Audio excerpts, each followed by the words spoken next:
रात्र गडद होत गेले. कुणाल मित्रांकडे जेवायला गेला होता. तो अजून आला नव्हता.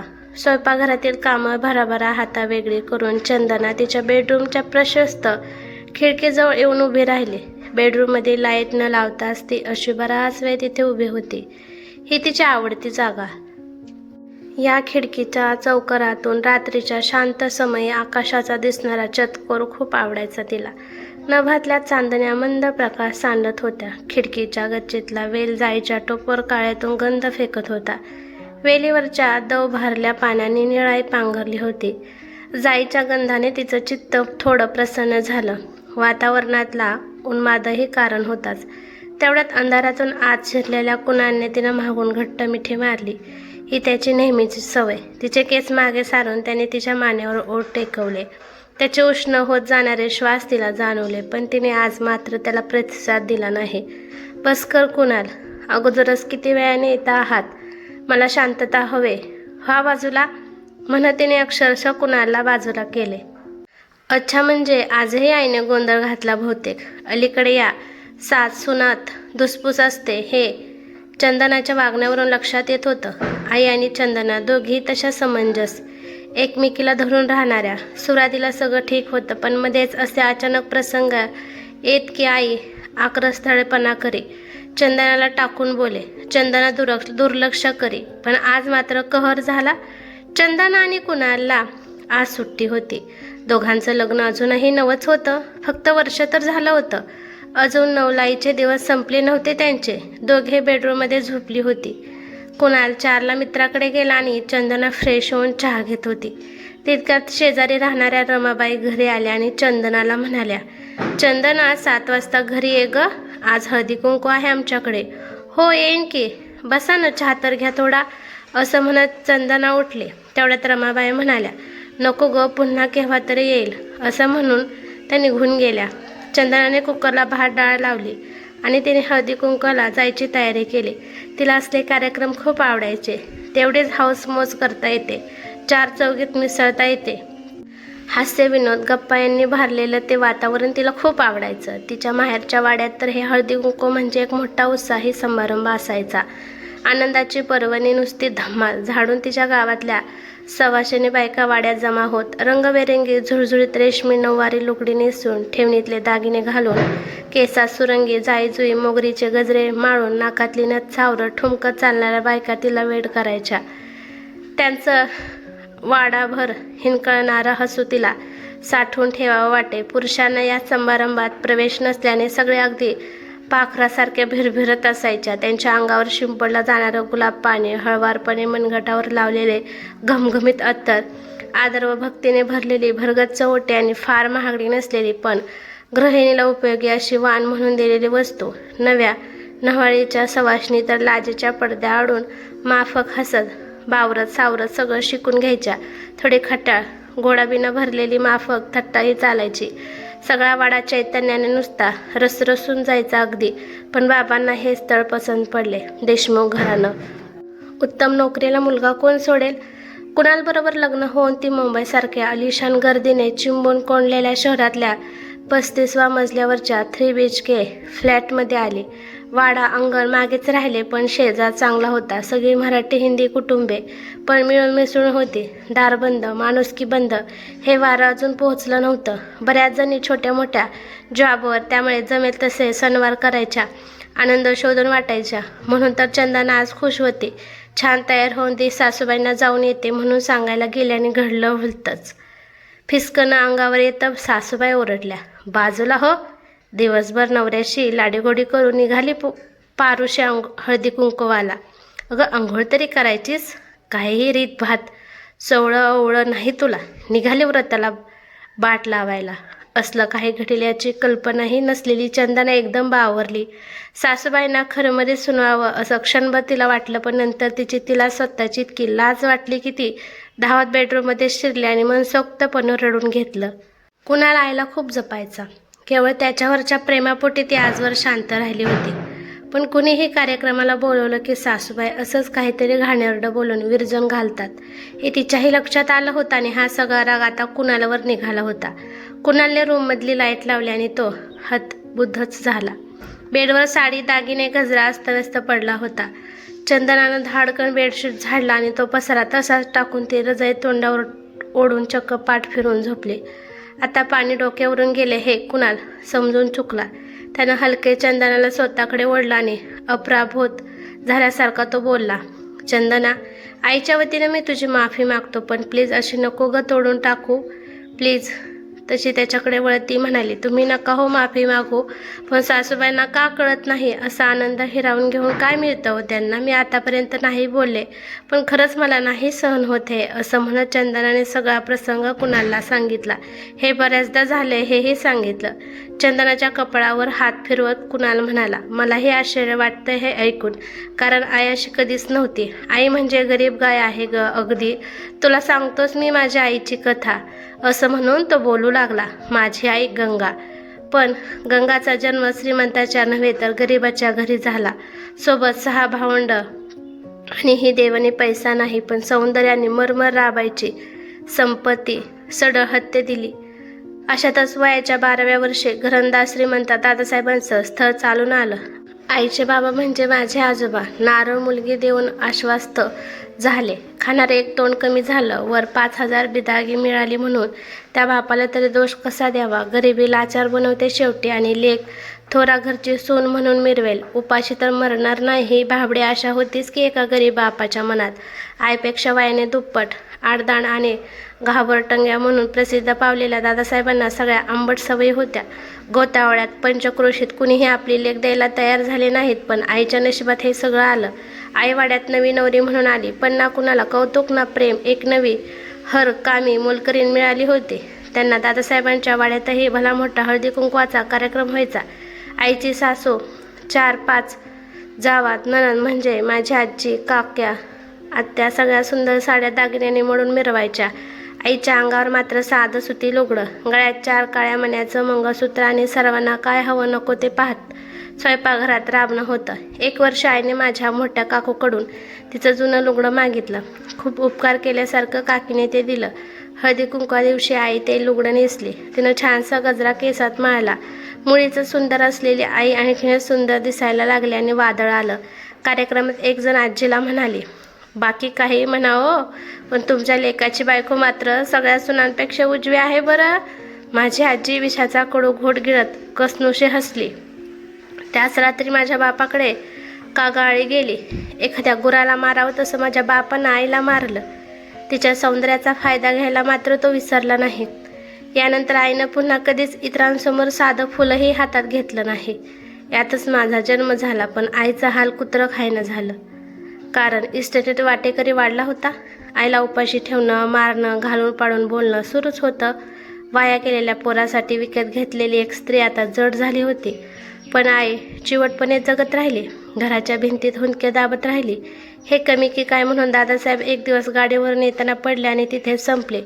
कुणी म्हणाले त्यांना दारूतून विष पाजलं, तर कुणी म्हणालं त्यांच्या मित्रानेच त्यांचा घात केला.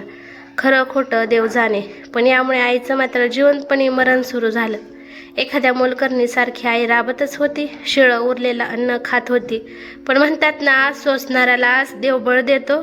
सोसायचं इतकं हाल होऊनही ती कधी आजारी पडली नाही, दमली खोकली नाही. तिला फुले खूप आवडायची. वाड्यात तो प्रकार घडल्यापासून तिनं गजरा मनातच ठेवला, पण फुलावरचं प्रेम कमी झालं नव्हतं. एकदा ती देवासाठी हार व गजरे बनवत होती. त्याचवेळी माझे धाकटे काका तिच्याकडे एकटक पाहत उभे होते. ते माझ्या मोठ्या काकीने पाहिले. वार्ता आजीपर्यंत गेली. पराचा कावळा झाला. मग काय, आईचे लांबसडक केस धरून तिला फरफटत वाड्याच्या मधल्या चौकात नेलं गेलं.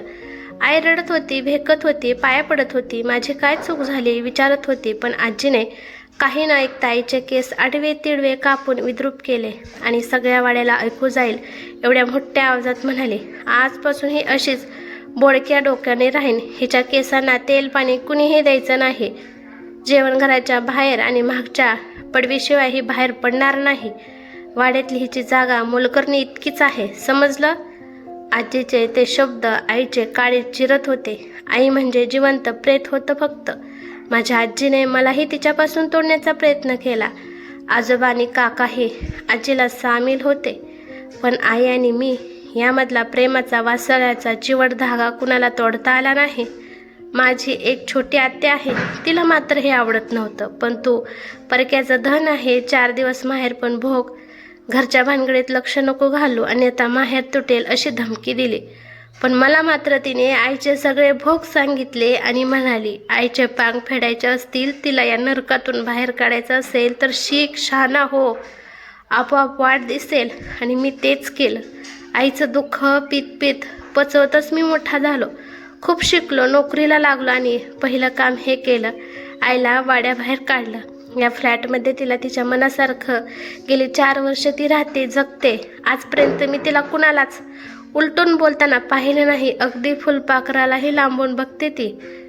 त्याच्या पंखावरचे रंग मिटतील म्हणूनच माझं मन हे नाही मानत.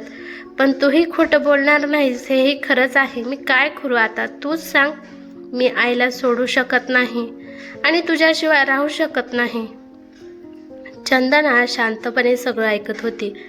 पण ऐकता ऐकता तिचे डोळे कधी व्हायला लागले हेच तिला समजलं नाही. थोड्या वेळापूर्वी रागानं धुसमुसणारी चंदना आता कुणालची समजूत घालू लागली. मी घेईल रे त्यांना समजून, नको काळजी करू, अशा आश्वासक शब्दांचा आधार देत ती त्याच्या कुशीत शिरली.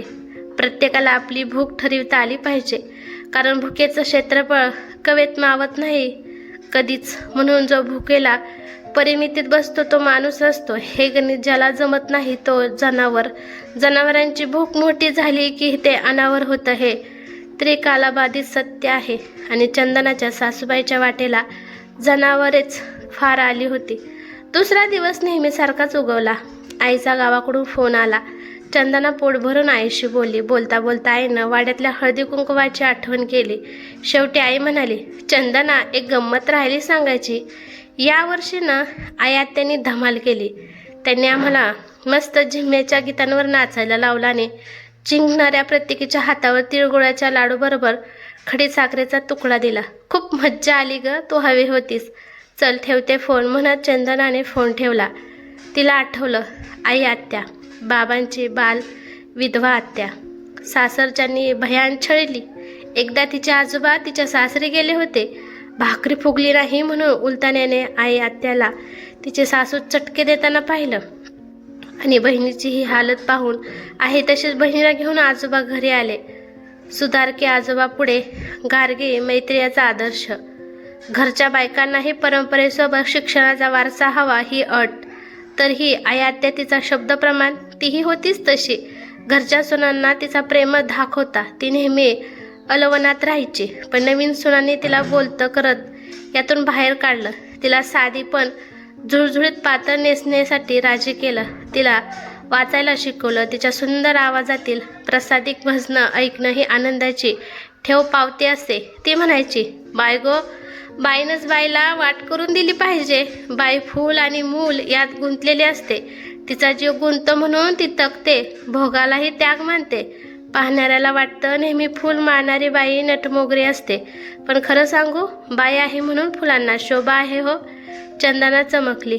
तिचे डोळे एका नव्या आशेने फुलून गेले. आत्याच्या हातचा विटाळ कधीच वाड्याला झाला नाही. सवासणीच्या हळदी कुंकवातही ती म्हणूनच निरांजनासारखी वाटायची. पाठीवर मायेनं हात फिरवणारी जाणती नेणती स्त्री. तिला खूप खूप आनंद झाला. अगदी कुंद आभाळ बरसून मोकळं झाल्यावर वातावरणात जो एक स्वच्छ उजेड तेजेला भरून वाहतो तसं वाटलं तिला. एक जुनी कविता तिला आज कळली होती. आज शुक्रवार. चंदना उठली. सगळं आवरलं. कुणाला ऑफिसला गेला तशी बाजार करण्यासाठी अमंगळ लवकर ती बाहेर पडली. खरेदी आटपून ती घरी आली. 4 वाजले तसं तिने आवरायला घेतलं. ती शेजारच्या फ्लॅटमध्ये जाऊन हळदी कुंकवाचं निमंत्रण देऊन आली. चंदनानं हॉलमध्ये जवळजवळ 6 पाट मांडले. पाटाभोवती सुंदर रांगोळी काढली आणि या पाटांकडे तोंड करून एक मोठा पाट मांडला. अगदी सुरेख रांगोळी काढून तोही सजवला. पाटाभोवती छान देखणी फुलं मांडली. ओटीचं वाणाचं सामान, गजऱ्याने तिळगुळाचे भरलेले ताट ठेवून टेबल सजवलं. हळूहळू एक एक सवाशण बायका येऊ लागल्या. हॉलमध्ये पसरलेल्या देखण्या, मावशा, रेशमी गालिच्यावर सगळ्या स्थानपन्न झाल्या. एव्हाना गंगाबाईंना कल्पना आलीच होती की घरी हळदी कुंकू आहे, पण त्या काही खोलीतून बाहेर आल्या नाहीत आणि चंदनानेही त्यांना बोलवलं नव्हतं. ते पाठ त्या रांगोळी पाहून बायका डोळ्यांनीच एकमेकांना खुणवत होत्या, पण कुणालाच काही माहीत नव्हते. तेवढ्यात सुरकुतलेल्या, पिकलेल्या पण उत्साही अशा एका ग्रुपचं तिथं आगमन झालं. तेवढ्यात एक जण उद्गारली, अय्या सासूबाई, तुम्ही इकडे कुठे? तशी चंदना हसून बोलली, मीच बोलवले त्यांना. तिने त्या ग्रुपमधल्या प्रत्येकीला आदराने त्या रांगोळीने सजलेल्या पाठावर बसवलं आणि सगळ्यांना हात जोडून विनम्रतेने ती म्हणाली, मी आलेच हां, 2 मिनिटात. चंदनाचे पाय सासूबाईच्या बेडरूमकडे वळले. अंधारात बसलेल्या सासूबाईंना तिने बरोबर पकडलं आणि ती त्यांच्या कानात पुटपुटली, आता फक्त मी सांगते ते आणि तेच करायचं. बाहेर बायका जमल्या, तिथं चला. चंदनाच्या शब्दातला ठामपणा त्यांच्या लक्षात आला. गरीब गाय पुन्हा वर आली. साधं सुत्ती पातळ नेसलेल्या, चेहऱ्यावर कोणतेच भाव नसलेल्या सासूबाईंना चंदनाने हळवारपणे हॉलमध्ये आणले आणि समोर एकुलता एक पण राजेशाही थाट असलेल्या पाटावर बसवलं. सगळ्यांकडे पाहत ती म्हणाली, मला माफ करा. हळदी कुंकू म्हटलं की सवाशणच बायकांना बोलवलं जातं, हे आजवरचे संस्कार. पण घरची स्त्री सवाशण राहावी म्हणून जुन्या चिवट खोडसार ऊन पाऊस झेलत खंबीरपणे उभ्या राहणाऱ्या एकट्या शिलेशार स्त्रीचा आदर करणं ही आपली संस्कृती आहे. म्हणूनच तर माझ्या सासूबांपासून मी याची सुरुवात करते. तुम्हाला ते आवडेल अशी मला आशा आहे. असं म्हणून टेबलवर झाकून ठेवलेले एक ताट चंदनाने सासूबाईच्या हाती दिला आणि ते उघडून पाहायला सांगितलं. गंगाबाईंनी ताटावरचा रेशमी रुमाल बाजूला केला आणि त्यांचे डोळे भरून आले. काय नव्हतं त्या ताटात. आतापर्यंत दाबून, दामटून, चिमटून बसलेल्या भावनांचं सत्यात उतरलेलं आरसपाणी स्वप्न होतं ते ताट. चंदना त्यांच्या हातात घेत म्हणाली, हे सगळं घालून तुम्ही तयार होऊन बाहेर या. तिळगुळ वाटायला मी वाट पाहते. गंगाबाई खोलीत गेल्या. सगळ्यात आधी त्यांनी त्या गजऱ्याचा पोट भरून सुगंध घेतला. दाटून येणाऱ्या कोटू आठवणींना प्रयासानं बाजूला साथ त्यांनी पातळची घडी हातात घेतली. जांभळ्या कलरचं गुलाबी पदरावर पिसारा फुलून नाचणाऱ्या मोराचं ते रेशमी वस्त्र त्यांच्या आतापर्यंतच्या दुःखावर आईची शाल होऊन गेलं. शेजारीच असलेले 3 बॉक्स त्यांनी उघडले. काय नव्हतं त्यात. एकात सुंदर मोत्याच्या बांगड्या, एकात नथ आणि एकात सोन्याचा तन्मणी. मंत्रमुग्ध होऊन एक वस्तू त्यांनी आपल्या अंगावर पांघरली. कन्हैयाच्या मोरपिसासारखी त्याला पाण्याविना थकून तुटून थोडेसे राहिलेल्या केसावर गजरा मारला. एक नाजूक ओम कपाळावर रेखला आणि त्यांनी आरशात पाहिलं. आतापर्यंत भोगलेल्या दुःखावर सुखाचं चांदणं सांडलं होतं. स्वतःलाच स्वतः शोधत असणाऱ्यासारख्या त्या तिथेच उभ्या राहिल्या. तेवढ्यात सासूबाई, सगळे वाट पाहतात तिळगुळाची, अशी चंदनाची हाक येताच त्या भानावर आल्या. मध्ये त्या येतात सगळ्यांनी टाळ्या वाजवल्या. चंदनाने गुलाबपाणी शिंपडून प्रत्येकीच्या मनगटावर अत्तर लावलं. हळदी कुंकू देऊन सगळ्यांना वाण दिलं. पाटावर बसवलेल्या सगळ्या आजीबाई तर भारावूनच गेल्या. गरम मसालेदार दूध पिऊन हसत सगळ्यांनी वाकून गंगाबाईंना नमस्कार केला. प्रत्येकाच्या हाती तिळगुळ देत सुखी राहायचा मनापासून आशीर्वाद दिला त्यांनी. सगळ्या जायला निघाल्या. तेवढ्यात त्यातली एकीची चिमुरडी खण पोलक्यातली लेक ओरडली, मम्मा, आपल्या आजीचं पण आपण असंच हळदी कुंकू करायचं बरं का. सगळ्या सवाशणी खळखळून हसल्या. चंदनाच्या हातात तिळगुळ देत गंगाबाई बोलल्या, तिळगुळ घ्या, गोड गोड बोला. सासू सुनेची गळा भेट झाली. सगळं घर तिळगुळात न्हाऊन गेलं होतं. गंगाबाईच्या नथीतल्या मोत्यासारखं शुभ्र आणि धवल होऊन सगळं हळदी कुंकू संपल्यावर चंदना आणि गंगाबाई काही क्षण ताजेतवाने बसून राहिल्या. घरभर उसळीमधून आलेला सुवास, हसत खेळत जाणाऱ्या आजीबाईंचा गजर आणि आनंदाने भरलेले वातावरण चंदनाच्या मनात खोलवर उतरले. तिने बघितले की ही छोटीशी कृती सासूबाईंसाठी केलेली किती मोठा आनंद निर्माण करू शकते. कुणाल ऑफिसवरून आला आणि त्याने हॉलमध्ये पसरलेले दृश्य पाहिले. त्याच्या डोळ्यात आनंदाचं थेंब चमकले. चंदनाने त्याच्याकडे हसून पाहिले आणि कुणाल त्याचा हात तिला दिला. माझ्या बायकोने तर कमाल केली, त्याने लाजून पण खुश होऊन म्हटलं. गंगाबाईंना मात्र इतकं समाधान मिळालं होतं की त्यांनी थोडा हळवारपणा कमी करून चंदनाला मिठीत घेतलं. बाळा, तू खरंच सगळ्यांचं हृदय जिंकलीस, त्या म्हणाल्या आणि त्यांच्या डोळ्यातले आनंदाचे अश्रू थोडे हळवार पसरले. त्या रात्री जेव्हा घर शांत झालं, चंदना आणि कुणाल आपल्याच खोलीत बसले होते. चंदनाने हसत म्हटलं, कुणाल, आज मी खूप काही शिकले. आपलं घर म्हणजे फक्त आपण नाही, पण सगळ्यांच्या आनंदाचं ठिकाण असायला हवं. कुणाल तिला जवळ ओढत म्हणाला, हो चंदना, आणि तुझ्यासारखी बायको असेल तर घर खरंच स्वर्गच ठिकाण होऊ शकतं. दोघेही शांतपणे बसले. बाहेरून थंड वारा गेला. आणि घराच्या खिडकीतून चंद्राचा प्रकाश हळवारपणे आत पडत राहिला. चंदना मनात विचार करत होती, कधी काळ्या अंधारातही जर आपण प्रेम आणि सन्मान ठेवला तर अंधारावर उजेड नक्की जिंकतो.